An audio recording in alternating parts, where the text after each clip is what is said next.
Je ne sais pas si vous êtes trop jeune pour vous souvenir du Game Shark, je ne crois même pas qu'ils en font encore. C'était des engins qu'on mettait sur des cartouches et on pouvait les hacker et utiliser des codes dessus. J'ai un pote qui en a un pour sa vieille Nintendo 64 et on aime bien faire des conneries avec. J'avais trouvé une cartouche de Majora's Mask d'occasion l'autre jour et j'ai réalisé qu'on n'avait jamais essayé dessus, alors j'ai gaspillé 5$ pour la cartouche.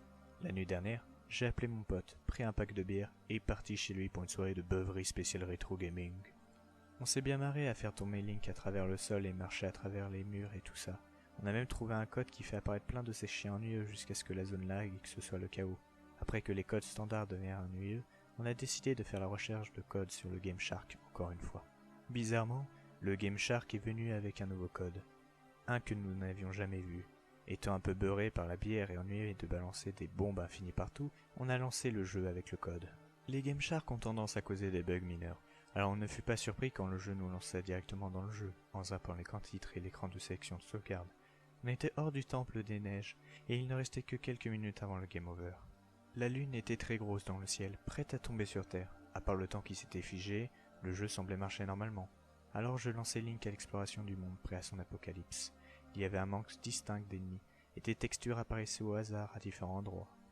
On commença rapidement à s'ennuyer vu qu'il n'y avait rien à tuer. J'allais éteindre la console et tenter un autre code, mais pas avant de jeter un dernier coup d'œil. À ma surprise, je remarquai que la lune continuait d'avancer malgré l'arrêt du temps. On décidait d'attendre, voir si quelque chose de cool arriverait à la cinématique de fin. Bizarrement, la cinématique n'est jamais venue. À la place, la lune s'approchait de plus en plus. Je pouvais distinguer un mouvement dessus, et je réalisais que le masque de Majora qui tourne de l'écran titre apparaissait dans un tas de pixels flous. Le max tournant apparaissait de plus en plus clairement, jusqu'à cacher le sourire de la lune. Quelque chose n'allait pas dans le masque. Il semblait trop bien animé pour une image de Nintendo 64. Les lignes et détails étaient très clairs, et les couleurs trop vives. Alors que le masque tournait, les yeux semblaient me regarder et me suivre directement.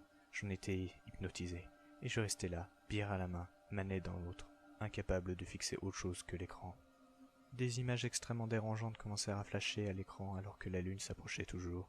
Tout semblait en feu, et des aperçus rapides des pauvres et innocents persos de la ville se montrèrent en train de mourir de manière atroce. Le masque de Majora fit une dernière rotation et s'arrêta, nous regardant directement. Une main noueuse apparut, enlevant le masque lentement, et dessous, il y avait Skull Kid, une expression de douleur et d'agonie tordant son visage. Il ouvrit la bouche, et avec un son horrible mais digne de ce que pouvaient faire les jeux en ce temps, apparurent les mots qui me hantaient la nuit. Game over! L'écran vira au noir et la Nintendo 64 s'éteignit. Moi et mon pote, on s'est regardés, sans savoir quoi penser.